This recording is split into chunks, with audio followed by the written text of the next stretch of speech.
केदारनाथ से सीधे बद्रीनाथ, एक ऐसा मार्ग जिससे गुजरने के बारे में कोई सामान्य मानवी तो सोच भी नहीं सकता था, जहां मानो मनुष्य जीवन का अस्तित्व ही नहीं था। ऐसा कुछ भी नहीं था जो मनुष्यों को जीवित रहने देने का कारण बने। अगर कुछ था तो बस कदम कदम पर खतरा।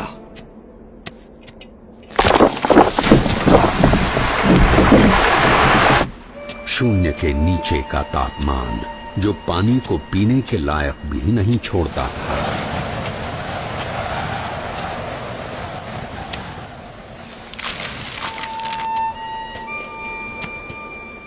मीलों तक फैली हुई बर्फ जैसे विपत्तियों का महासागर और हर क्षण मृत्यु का आह्वान।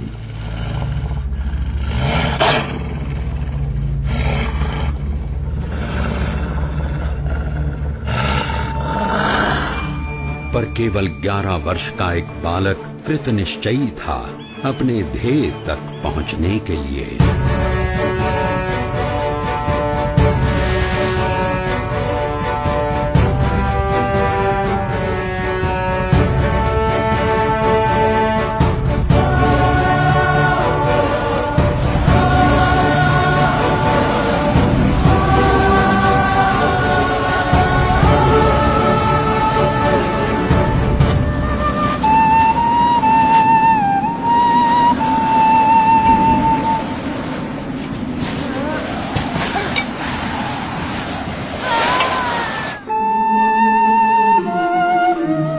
परमात्मनि यो रक्तो विरक्तो अपरमात्मनि।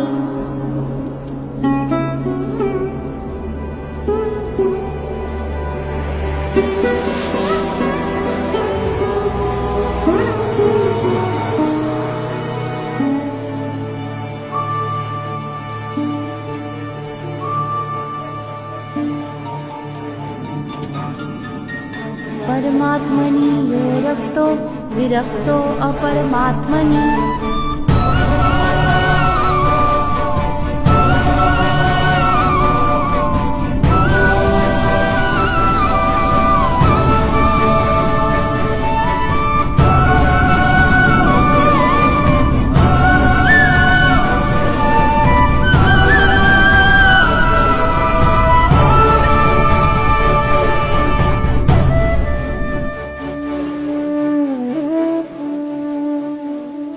इस ठंड में हम लोग यहाँ कंबल ओढ़कर भी ठीक से सो नहीं पा रहे, और वो बच्चा नंगे पांव खुले शरीर केदारनाथ से सीधे बद्रीनाथ के विकट रास्ते पर अकेला चल पड़ा है।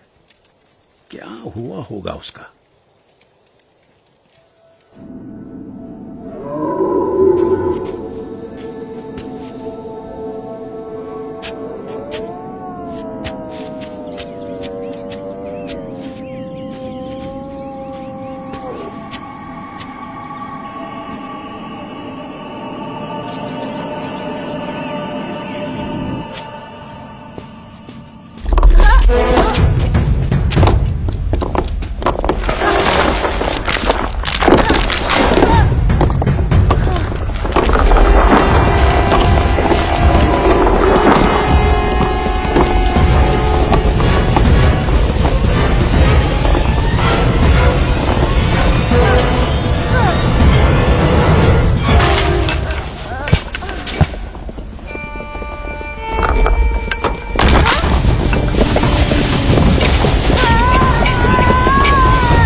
ऐसा क्या था जिसके कारण कोई भी प्रकार की परिस्थिति नीलकंठ वर्णी को रोक सकने में असमर्थ हो जाती थी। कभी हिम प्रपात तो कभी भयानक बारिश, अनजान और निर्जन रास्तों में जंगली जानवरों से आकस्मिक भेंट, अनजान रास्तों को समझकर पहाड़ियों और खाइयों के बीच में से भी रास्ता कर लेने की चुनौती,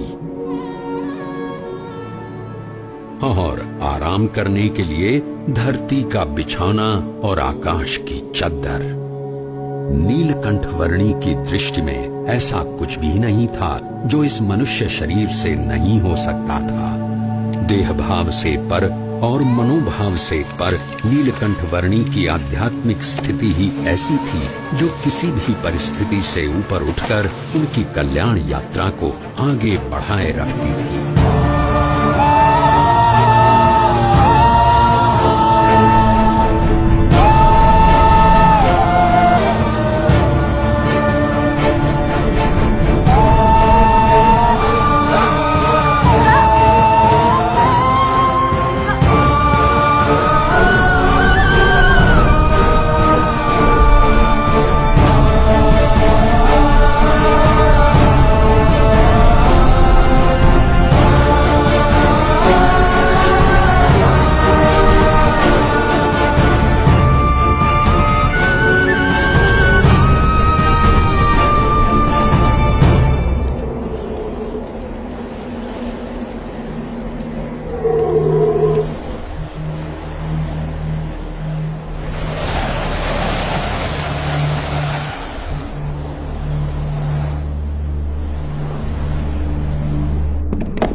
ऐसे विपरीत हालात में भी अपने नियम, धर्म और अपनी भक्ति के नित्य क्रम के साथ कोई भी समझौता न करके भक्ति की प्रणाली की पुष्टि करता हुआ एक ऐसा उदाहरण नीलकंठ वर्णी ने प्रस्थापित कर दिया जो सदा के लिए भक्ति रीति का पोषण करता रहेगा।